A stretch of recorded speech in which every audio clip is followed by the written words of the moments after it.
بسم اللہ الرحمن الرحیم۔ السلام علیکم ویورز، آج ہم ریویو کرنے جا رہے ہیں زاٹوفن سیرپ کے بارے میں۔ اکثر یہ بچوں اور بڑوں کے لیے دونوں کو استعمال کروایا جاتا ہے۔ اس ویڈیو میں اس کے فوائد، اس کے نقصانات اور اس کا طریقہ استعمال اور کن کن مسائل میں یہ استعمال کروایا جاتا ہے اس بارے میں ہم ڈسکس کریں گے۔ اس سے پہلے کہ آپ نے ہمارا یوٹیوب چینل سبسکرائب نہیں کیا تو جلدی سے ہمارے یوٹیوب چینل کو سبسکرائب کر دیں۔ اب ہم سٹارٹ کرتے ہیں اپنی ویڈیو کو۔ زاٹوفن سیرپ کی اگر ہم بات کریں تو یہ AGP فارما کی پروڈکٹ ہے۔ اس کے اندر جو سالٹ پایا جاتا ہے وہ ہے کیٹوٹیفن، اور اگر ہم اس کے استعمالات کی بات کریں تو یہ استھما اٹیک میں استعمال کروایا جاتا ہے۔ استھما اٹیک کسی بھی وجہ سے ہو سکتا ہے۔ یہ استھما اٹیک پیشنٹس کے لیے نہیں، لیکن کسی الرجی کنڈیشن کی وجہ سے اگر کوئی پیشنٹ کو استھما اٹیک ہوتا ہے تو اس کنڈیشن میں یہ استعمال کروایا جاتا ہے۔ وہ کسی بھی الرجی کی وجہ سے ہو سکتا ہے، جیسے کچھ پیشنٹ کو ڈسٹ الرجی ہوتی ہے اور کچھ کو دھوئیں سے الرجی ہوتی ہے اور کچھ پیشنٹ کو گندم سے الرجی ہوتی ہے، یا کچھ لوگوں نے گھر میں پیٹس پال رکھے ہوتے ہیں ان سے بھی انہیں الرجی ہو جاتی ہے۔ اس کنڈیشن میں استھما اٹیک سے بچاؤ کے لیے یہ بہترین ہے۔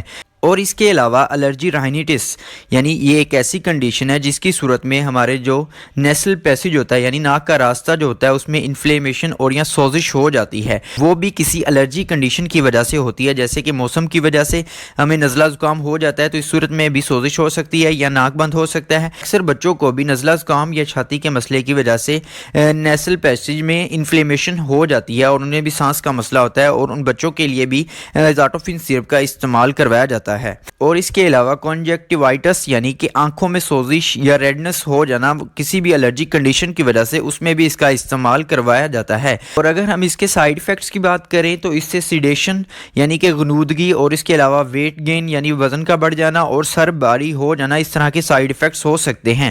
اور اگر ہم اس کے طریقہ استعمال اور ڈوزیج کی بات کریں تو اس کے اوپر بھی مینشن ہوتا ہے کہ اس کا استعمال ریگولر کروایا جاتا ہے اور اس کے ڈاکٹر کے مشورے کے مطابق ہی اس کا استعمال اور اسے چھوڑا جاتا ہے۔ اور اگر ہم اس کی ڈوزیج کی بات کریں تو یہ 6 ماہ سے 3 سال کے بچوں کے لیے آدھا چائے کا چمچ صبح اور شام کھانے کے بعد استعمال کروایا جاتا ہے، اور 3 سال کے بچوں کے لیے 1 چائے کا چمچ صبح اور شام کھانے کے بعد استعمال کروایا جاتا ہے، اور بڑوں کے لیے بھی 1 چائے کا چمچ صبح اور شام کھانے کے بعد استعمال کروایا جاتا ہے۔